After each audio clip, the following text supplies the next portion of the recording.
All right, moving on to chapter 17, wave interference.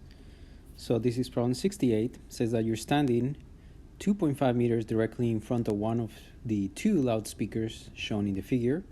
They are 3 meters apart, as you can see in the figure, and both are playing a 686 hertz tone in phase. So as you begin to walk directly away from the speaker, at what distances from the speaker do you hear a minimum sound intensity? The room temperature is 20 Celsius. All right, so as you know, when you have two sources of waves, at any given point in space, you will receive both waves. I'm calling here speaker number 1, source 1, speaker number 2, source 2. And at any given point in space, as I said, the waves are going to travel. They expand away from the source. And when they arrive to any particular point, the two waves will have traveled a different distance.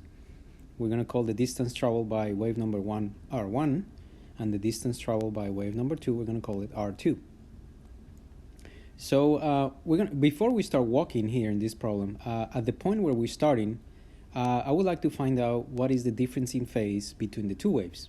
Remember that the difference in phase at any given point in space tells us whether the waves arrive at that point constructively interfering or destructively interfering or somewhere in between. So I propose that we calculate at that point 2.5 meters away from speaker number 1. Let's calculate what's the difference in phase. To calculate difference in phase, you need the basic equation. The most important equation that I said for chapter 17 is this one. The difference in phase, when two waves arrive at one point in space, the difference in phase is 2 pi over the wavelength, lambda, multiplied by delta r, where delta r is what we call the difference in path length. So in this case, R2 minus R1 plus delta phi naught. Delta phi naught is there to take into account that the sources might not be in phase, so the waves might not start with the same phase at the beginning.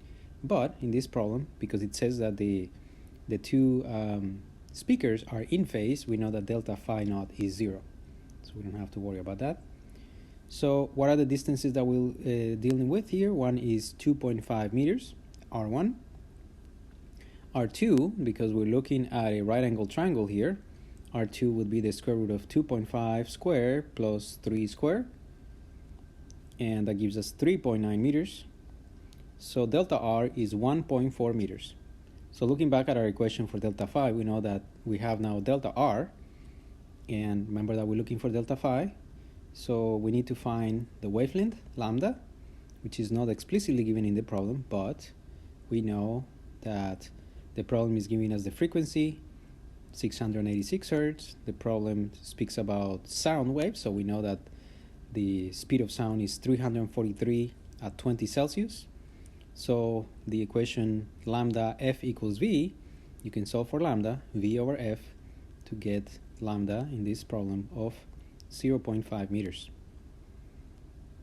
All right, so we got everything that we needed to see what's the phase, the difference in phase at the point when we started to walk.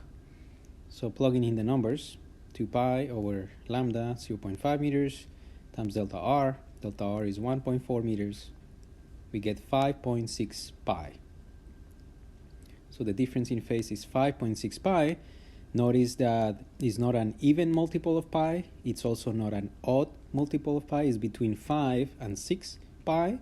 So that means that the point where we started to walk, we did not have neither constructive nor destructive interference. It was somewhere in between the two possibilities. Now, as you move away, as we walk away from speaker number 1, delta R is going to go to 0. See if you can convince yourself that delta R, as you move away from speaker number 1, as you move towards infinity, delta R should be going down and down and down towards 0. If you can convince yourself of that, then notice that delta phi should also go towards 0 as you move away from speaker number 1. So what I'm trying to say then is that at the point where we started to walk, we had a difference in phase of 5.6 pi, but this difference in phase is only going to get smaller and smaller and smaller towards 0. So the next interesting point is going to happen when the delta phi has decreased from 5.6 pi to 5 pi. Why is this important? Because when the difference in phase is an odd multiple of pi, we know that we have destructive interference. And why do we care about destructive interference? We care about destructive interference because the problem is saying that we're looking for the points where we have minimum sound intensity. That means, in other words, that we're looking for the points where there will be destructive interference between wave number 1 and wave number 2. So are there any other points where we have destructive interference as we move away from the speaker 1? Well, as delta phi is going to continue to decrease, eventually we're going to reach a point where delta phi is 3 pi. That's another odd multiple of pi, which will give a destructive interference. And the last one that we will encounter is when we're far away from speaker number 1, that the difference in phase between the two is pi. There is destructive interference at that point, and as we continue to move away from this point, there is no longer any more destructive interference, because that would require us to get to, I guess, minus pi will be the next, but we're never going to get to minus pi because the difference in path length goes to 0, and therefore the difference in phase goes to 0 also. So from pi, we're going to decrease towards 0, but never really reaching 0. So there's only 3 points, basically, where there will be destructive interference as we walk away from the starting point at 2.5 meters away from speaker number 1. To find exactly where those points are, let's call the distance that we are from speaker number 1, let's call it x. We're going to be solving for x. So that distance, let's call it x. R1 then is now becomes x in our equation. And R2 then is going to be square root of x squared plus 3 squared, adjacent square plus opposite square, square root of that. So that will give us a delta R of square root of x squared plus 9, square root of that, minus x. And if you hadn't convinced yourself that delta R goes to 0 as the distance as we walk away, maybe you can see it from this equation.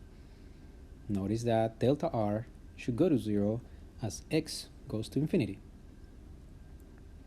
All right, so if we use the first value that we're going to encounter, which is when delta phi is equal to 5 pi, remember that we started at 5.6 pi, and as we move away, we're going to encounter 5 pi first.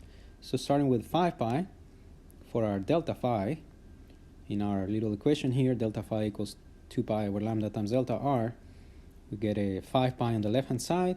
The right-hand side, we have 2 pi over lambda.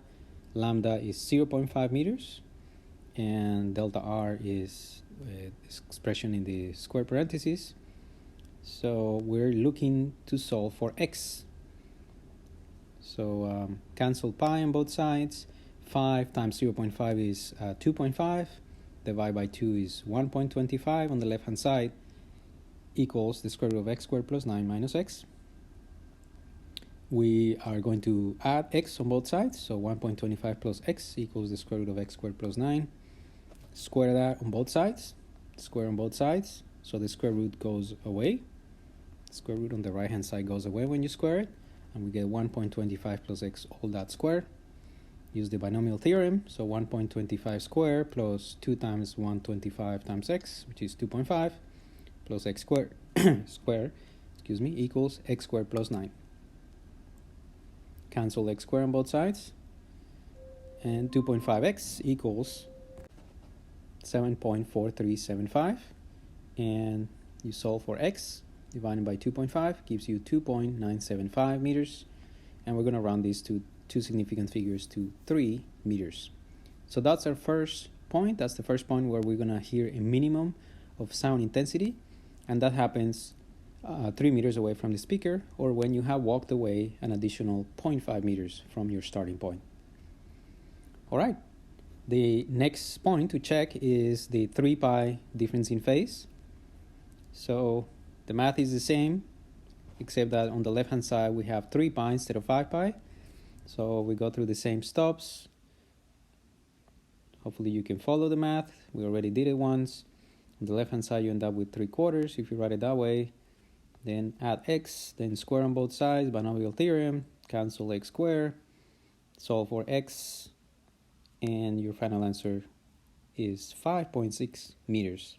So that's the second point, where you find destructive interference or a minimum of sound intensity. And the last number to check is when delta phi is pi. So again, left hand side just pi, cancel pi, move x, square on both sides to get rid of the square root, binomial theorem, cancel x squared, solve for x, and we get our final value of 17.875. To two significant figures, we can round to 18 meters. Okay, so these are the 3 points where we will find a minimum of sound intensity as we walk away from speaker number 1, starting at 2.5. All right, these are the 3 values. All right, I'll leave it there. See you in the next one.